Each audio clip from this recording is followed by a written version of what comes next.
अस्सलाम वालेकुम students, welcome back to my channel. आज की हमारी वीडियो उन स्टूडेंट्स के लिए जिनको टेंसेस के अंदर प्रॉब्लम है और ख़ास तौर पे प्रेजेंट कंटिन्यूस टेंस के अंदर। तो आज हम इस वीडियो के अंदर प्रेजेंट कंटिन्यूस टेंस के बारे में पढ़ेंगे। तो आइए चलते हैं वीडियो की तरफ। सबसे पहले आता है प्रेजेंट कंटिन्यूस टेंस का use. For an action going on at the time of speaking, कि ऐसे काम के बारे में बताते हैं जिससे इसके नाम से ज़ाहिर है कि कॉन्टिन्यूस जो काम अभी भी जारी हो। जिस तरह for example she is singing now, मतलब क्या कि वो अभी भी गा रही है। For a temporary action which may not be actually happening at the time of speaking, कि हम कोई काम ऐसा कर रहे हैं जो फ़िलहाल जब हम बोल रहे हैं तब नहीं हो रहा, लेकिन वो हमारे साथ साथ काम चल रहा है। जिस तरह for example I am reading David Copperfield. अब ये डेविड कॉपरफील्ड एक नावल है, तो अब वो क्या है कि इस टाइम पे वो रीडर उसको नहीं पढ़ रहा, लेकिन क्या है कि उसने उसको पढ़ना शुरू किया हुआ है। For an action that has already been arrange to take place in near future, मतलब ऐसे काम जो हमने प्री प्लान किए हों और हमें पता हो कि फ्यूचर में वो काम होने हैं, तो उनके लिए हम प्रेजेंट कॉन्टीन्यूस टेंस यूज़ करते हैं। और प्रेजेंट इंडेफिनिट भी हम कुछ ऐसे काम के लिए यूज़ करते हैं। My uncle is arriving tomorrow, कि मेरे जो अंकल है वो कल आएंगे। नंबर 4 है the particular obstinate habit, we use adverb like always, constantly and continuously. मतलब ऑब्स्टिन हैबिट ऐसी होती हैं कि जो बंदा अगर छोड़ना भी चाहे तो नहीं छोड़ सके। My dog is always running out on the road.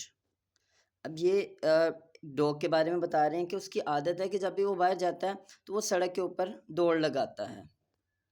अब आगे इसके अंदर कुछ वर्ब्स ऐसे हैं कि जिनको हम कॉन्टिन्यूस के अंदर यूज़ नहीं कर सकते। The following verbs are not normally used in the continuous form. Verb of perception, for example see, hear, smell. Verb of appearing, example appear, look, seem. Verb of emotion, want, wish, feel. Verb of think, suppose, agree. And have, possession, own, possess, belongs to, be, except when used in passive voice. अब B के अलावा हम सबके साथ ING नहीं लगाएंगे, पर B के साथ जब हम पैसिव वॉइस में इसको यूज़ करेंगे तब इसके साथ आईएनजी लगाएंगे। अब नीचे कुछ एग्जांपल है हमारे पास और उसको हम रॉन्ग भी देखेंगे और करेक्ट भी देखेंगे। दीज ग्रेप्स आर टेस्टिंग सावर। अब वो कह रहा है कि टेस्टिंग, अब ऊपर जो हमने पढ़े हैं वर्ब्स उनमें से आ रहा है, तो अब इसके साथ आईएनजी नहीं लगाएंगे। The grapes taste sour. She is seeming sad, she seems sad. अब ये हमें नज़र आ रहा है कि ये प्रेजेंट कंटिन्यूस के अंदर चला गया tense. He is having a cell phone, he has a cell phone. The verb listed above can be used in the continuous tense with a change of meaning. हाँ, अगर हम इनका मीनिंग चेंज कर दें तो हम इनको कॉन्टीन्यूस फॉर्म में यूज़ कर सकते हैं। जैसे एग्जांपल दिए, I am thinking of going to Malaysia.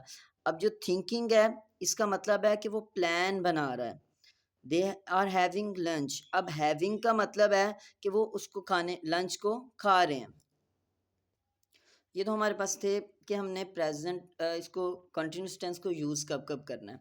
अब हम आगे चलते हैं इसके स्ट्रक्चर के बाद। स्ट्रक्चर में इसकी 3 फॉर्म्स होती हैं। एक को हम बोलते हैं सिंपल, एक हमारे पास नेगेटिव होती है और एक हमारे पास इंटरोगेटिव होती है।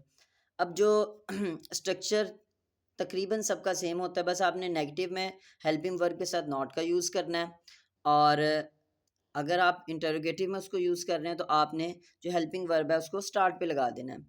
जिस तरह सिंपल का स्ट्रक्चर है, subject plus is are am, first form of verb plus ING plus object. Example I am doing my work, मैं अपना काम कर रहा हूँ। सब्जेक्ट नेगेटिव फॉर्म में हम क्या करेंगे, subject plus is not, are not, am not plus first form of verb plus ING और plus object. I am not doing my work.